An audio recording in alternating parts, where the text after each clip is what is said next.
I'm John Hanna for CDTV.net, and we have Peter Resnick at ChatterTrader.net. He is the Chief Equity Strategist, and they are located in Philadelphia. I was looking at the stocks that you mentioned last week. Can you give us an update on those stocks? Yeah, all doing pretty well. I mean, market's been bullish, obviously. And we talked about UTX, we talked about Apple, we talked about Google. UTX is up this week a couple of dollars, 52 to 54. However, we did give a buy point on it last week at 50.51 was the area we were looking for. It did not come in that low, so the stock never came in that low to the buy point. But anybody who was a buyer during this week obviously would have been rewarded as the stock has moved between 52 and roughly almost 55 yesterday, right, was a high. Yeah, 54.99. So 52 to 55 stock moved this week. Apple, we gave a recommendation at 158. Apple looks great. Apple is currently trading much higher, well over 160. Stock is currently 164.54.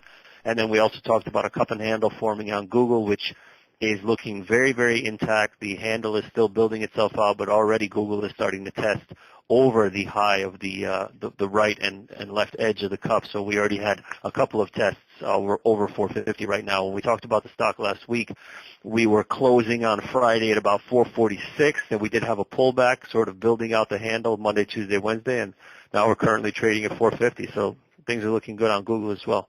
Now, what do you have for us this week? We're going to talk about MO, which is Altria Group Incorporated, conglomerate, but mostly known for the cigarette products.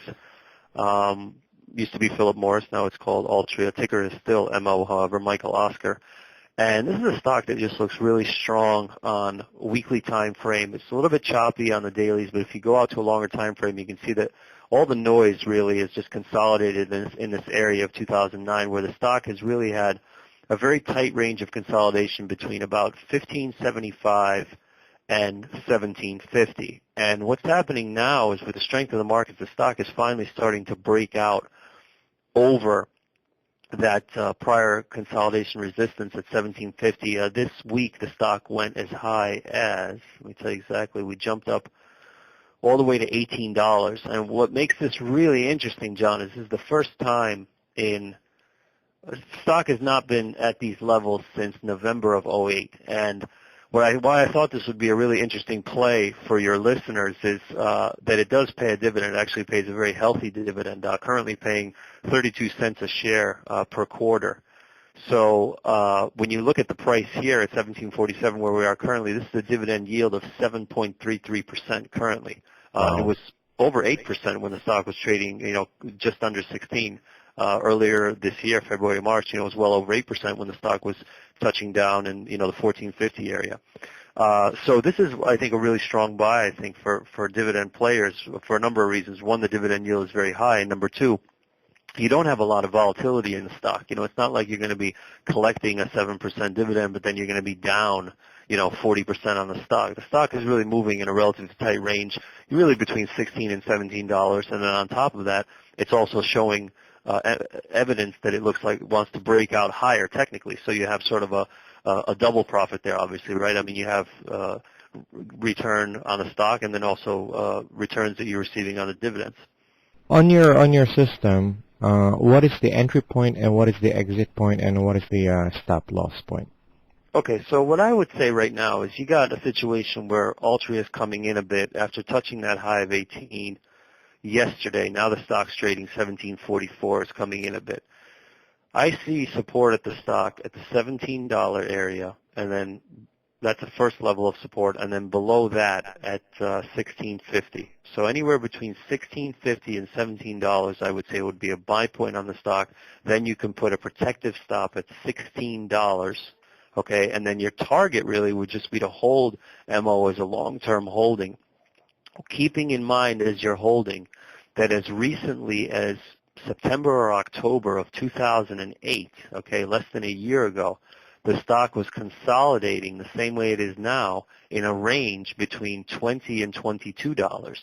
So we could easily go back there and then just hold in that area. MO is historically the type of stock that generally moves within ranges. It stays in a range. It breaks out of that range either up or down. It moves to another value area, so to speak, where investors think there's value, and it just holds there for 8 months to a year, and then breaks out further. So right now we're holding in this value area between 16 and 17. That area in '08 was 20 to 22. So now that we're breaking out of this area, I would expect the stock to slowly grind back up to the prior area. With MO, what kind of chart did you use with MO to make that call? Okay. Well, MO, I'm using daily charts and weekly charts, but as far as pattern is concerned, this is simply what I would call a consolidation pattern. It doesn't necessarily have any shape or form other than just going straight across for a long time. Whenever volatility in the stock contracts, you have lower highs and higher lows where it just sort of contracts in a range. That's what we're seeing here. And MO has a very picture-perfect textbook type of consolidation where you have highs and lows very even at the 1750 area and at the $16 low area. It's been happening for quite a while. You put it on a weekly chart, you can see that everything is just kind of compressed right there at that level. And basically the way technical analysis works very simply is, you have prices bouncing around in between these two levels back and forth. Once they finally get a few prints above the higher resistance point, then other buyers step in and see that. It sort of becomes a self-fulfilling prophecy, and everybody kind of takes it up to the next level. So I would say in terms of if you really wanted to call the pattern, what we're seeing here is just a very basic consolidation. That's Peter Resnicek at ChatterTrader.net, the Chief Equity Strategist, and I'm John Hanna for CDTV.net.